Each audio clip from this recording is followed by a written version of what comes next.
Hey folks, Fast Eddie here from Ren HD, and here we have Collin. How you doing? Collin. Hey, what's up? Tell us about your bike, brother.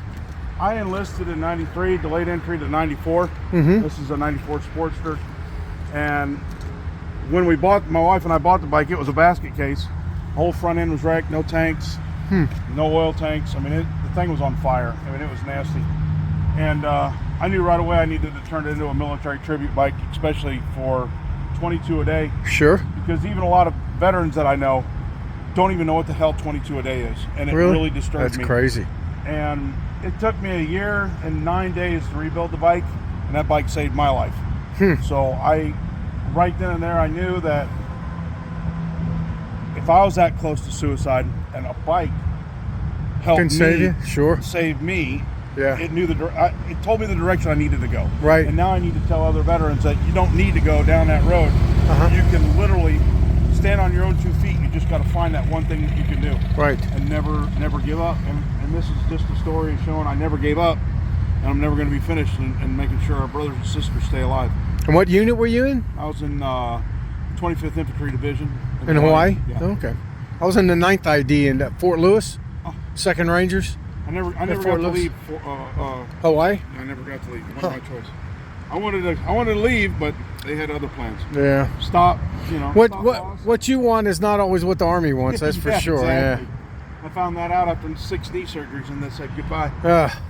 Yeah, I know. 2 hip replacements, knee surgery.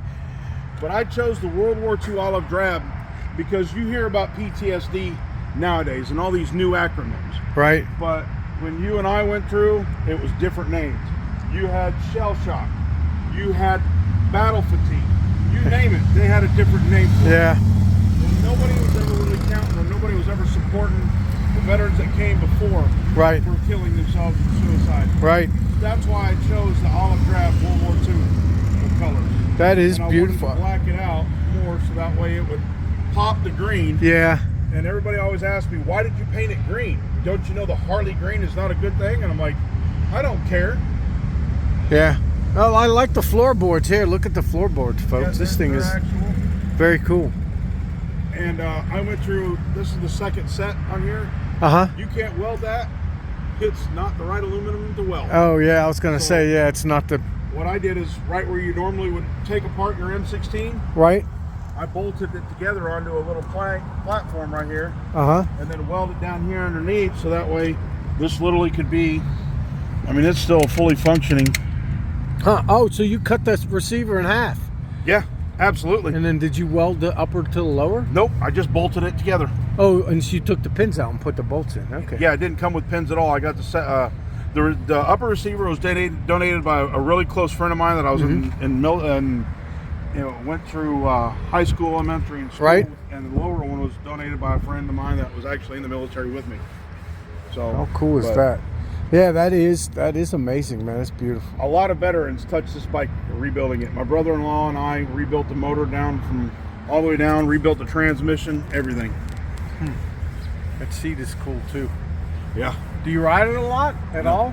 No. I know I ride it on and off to places like whenever they have their little Outlaw thing here. Yeah. I would park over there, then ride it in, so that way people could see it's just not a trailer bike. Yeah. I can ride it down the road, but I don't like riding it on the road because it's not registered. It's titled in my name, but I'm still trying to get all the receipts and stuff together so I can take it to DOT, so that way they can verify that everything, that the reason why it was in salvage title is fixed, and then I can get it out of Missouri salvage title. Oh, and then okay. I'll have it license plate and registered and all that good stuff. Yeah. But I got 3 more things I want to do to this bike before it's done. I'm going to take the pipes, go down and across, so that way I can do Gatling gun exhaust tips. Right. I've got mini rucksacks already sitting at the house. I've got to build the brackets. For saddlebags? Yep, for saddlebags, and then I'm going to do 50 cal Barrett barrels, so I can do a sissy bar with it. Oh, and then in cool, the sissy bar, each emblem of every branch of service. Oh, on the back, yeah, that'd be cool. Excluding spacers. Huh. Well, very cool. Well, thanks, brother. Hey, not a problem. Thanks for your service. My pleasure. Thank you for your service, too. Yeah, it's easy to serve a grateful nation, right? It just sucks serving a ungrateful government. Absolutely. So, all right, folks, Fast Eddie from Ren HD. You heard it here first. Check it out.